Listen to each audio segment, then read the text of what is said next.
What is going on, Jet fans? Matt O'Leary here with the New York Jets official 53-man roster reaction and analysis. Finally. All right, so these things were due at 4 o'clock, and well, I am recording this at 5:30. It took almost an hour and a half for the New York Jets to come out and release the full 53-man roster. I have some things that I want to go through and talk with you about. I will pull up who they ended up waiving, but let's get into it. So the New York Jets are able to keep the big story. All three UDFA defensive linemen, Eric Watts, Leonard Taylor, and Braden McGregor all make the 53-man roster. All three really balled out in the preseason. Watts, 4 pressures and a sack. Taylor, 4 sacks and 7 pressures. McGregor, 8 pressures and 3 sacks. So I was really happy that all those guys were able to make it, as well as Takk McKinley. McKinley was not someone who I really feared getting cut just because he was so good. Like the Jets, there was no way the Jets could justify losing him. He had 3 sacks, 7 pressures. So the Jets were able to carry all 4 of those guys that I just listed off. And, you know, for the 3 UDFAs, it's very, very rare. I want to emphasize this. For a roster that's supposed to be, you know, competing for a championship, it's so rare to see 3 undrafted free agents make a team. Usually, if you get 1 or 2, you're lucky.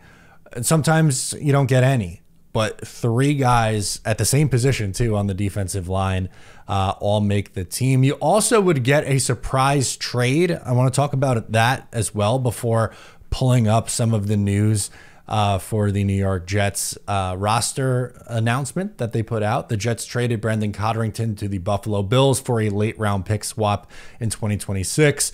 He was unfortunately not going to be able to make the Jets roster, as it's a numbers game. You got to get it down to 53, and there's only so many guys that you could end up keeping. So the Jets, instead of just letting him leave for nothing, they trade him to Buffalo and they improve their draft stock. So for me, I am happy that they were able to get something, but at the same time, part of me is like, do you really want to help out a division rival? But if my choices are either trade Brandon Codrington in division or let him walk for nothing, I'll take the draft pick every single time. All right, so here we go. Let's pull it up. Let's start with the injured reserve and NFI list. So Leaky Fotu, Jordan Travis, and Kenny Yeboah on that one. So Leaky Fotu, brought in free agency, interior defensive lineman. He'll miss the first 4 weeks of the year. Same with Kenny Yeboah, is going to miss the first 4 weeks of the year on this one. That's something that they mentioned up a little bit higher. Miss at least the first 4 weeks of the regular season. We'll see when they're able to return. Jordan Travis has been placed on the reserve non-football injury list. Not really all that concerned if and when we see him this year. I scrolled it back up, but just something else of note. So the Jets do end up carrying 7 wide receivers. Both Jason Brownlee and Irv Charles make it, along with the 5 that we were anticipating as locks. Izzy Abanikanda, who was on the fringe, makes the roster at running back. Good news for him, as he balled out in the preseason. He had a very strong performance. Unfortunately, not everyone was able to make it, though, as we move this thing down. Here's a look at the waived/released list. Sam Iguavoen doesn't make it.